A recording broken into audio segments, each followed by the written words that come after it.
kesehatan. Mungkin itu sementara. Kedua, sebagai awal dalam berdiskusi kita, mungkin dalam perkembangan ke depan kita bisa lihat apa hal yang bisa disampaikan oleh teman-teman dari kesehatan. Terima kasih di bidang.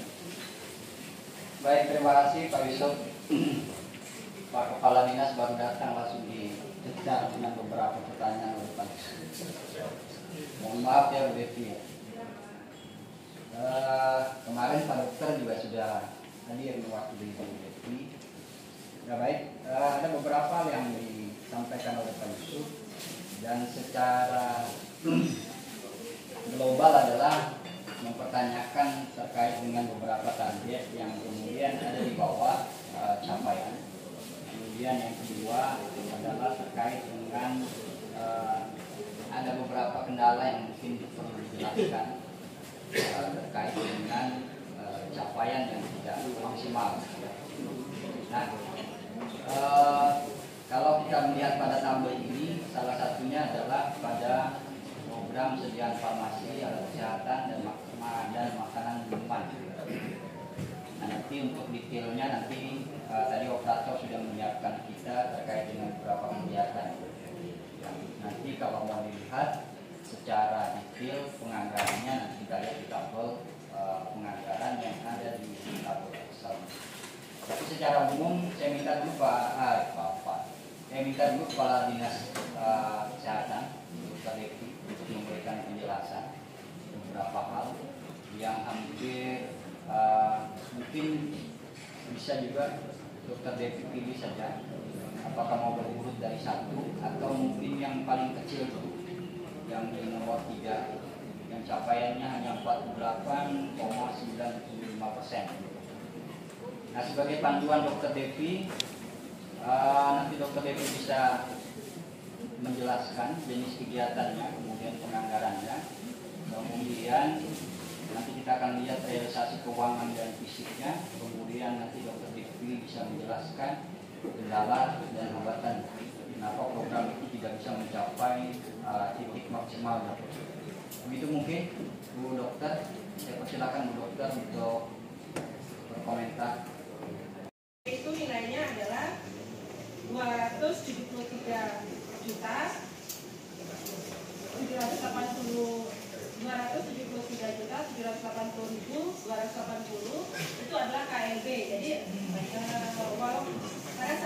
pada saat tahun 2023 kita tidak ada KLB, tapi dana KLB itu tetap harus tersedia karena kalau misalnya terjadi KLB kita bisa mengendalikan sehingga KLB itu bisa segera teratasi dan kejadian luar biasa yang terjadi itu tidak bisa sampai tersebar atau menyebabkan terjadinya permasalahan kesehatan di masyarakat.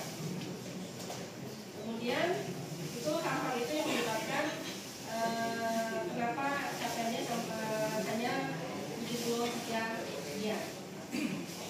Hubungannya dengan Komisi 2 karena ada terkait dengan PDAM. Operator silakan yang terkait dengan indeks kepuasan layanan kemudian nanti dipresentasikan presentasi ruang terbuka hijau programnya. Biasanya di bawah itu ada dijelaskan di sana. Program pendukung,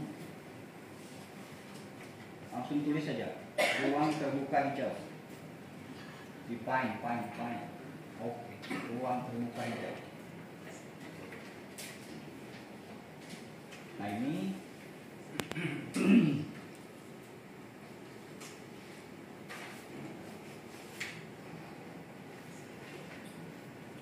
hanya ada 2 program, yaitu program pengelolaan Taman Makam Pahlawan. Mana Makam Pahlawan Dinas Sosial.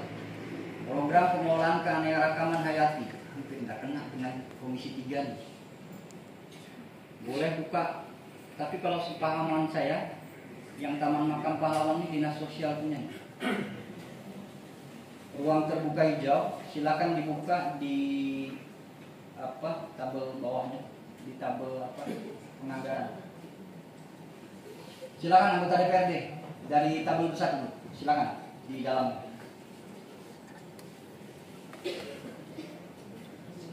Yang terkait dengan presentasi ruang terbuka hijau.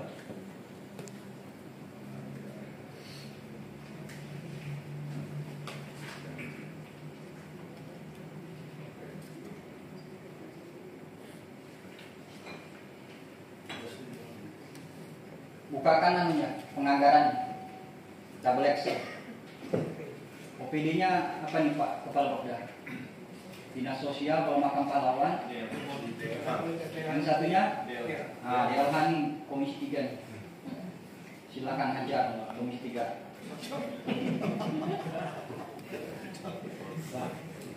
Lingkungan hidup dengan anggaran yang cukup sekitar 2 miliar ke atas, karena ini juga untuk memenuhi indikator RPJMD tadi terkait dengan ruang terbuka hijau. Nah, terkait dengan pemeliharaan untuk selanjutnya, ini Pak, karena memang ada istilahnya tupoksi yang memang ada beririsan dengan Dinas Pemberdayaan Perempuan dan Anak. Nah, jadi memang ini masukan bagi pemerintah juga untuk ke depan tidak hanya membuat, tidak hanya membangun, tapi tidak ada tindak lanjut. Nah, jadi ini istilahnya terkait dengan kegiatan pemeliharaan di Dinas Lingkungan Hidup, kita berkolaborasi mungkin untuk otomatis namanya itu pasti dengan ada taman bermain, dan ini dengan ada masalah rumput-rumputnya juga untuk di Dinas Lingkungan Hidup kita ada anggaran rutin untuk pemeliharaan rumput ya.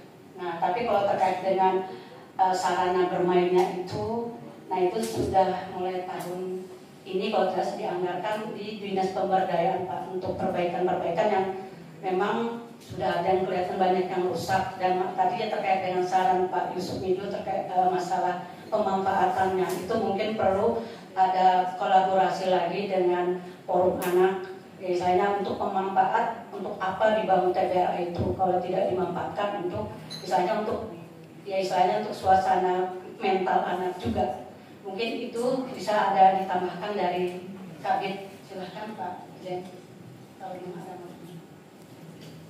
Terima kasih, mungkin menambahkan sedikit Pak terkait pemeliharaan TBA yang memang sudah tadi dijelaskan bahwa untuk pemeliharaan memang masih ada kewenangan dari Dinas Lingkungan Hidup. Tentu terkait untuk perawatan taman dan tumbuhan dan rumput. Mungkin kalau bisa dilihat ada beberapa TBA mungkin yang masih kurang, karena memang SDM Pak masih dikatakan kuantitasnya kurang.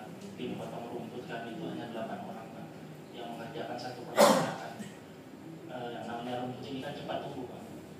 Kadang kita sudah pakas di lokasi satu, pindah ke lain itu sudah tumbuh lagi. Jadi artinya ya memang ini memang sebagai masukan yang mungkin untuk nanti ke depan. Tapi kalau untuk fasilitasnya Pak tadi dan asetnya itu sudah diserahkan ke Dinas Pemberdayaan. Mungkin itu aja Pak, terima kasih Pak.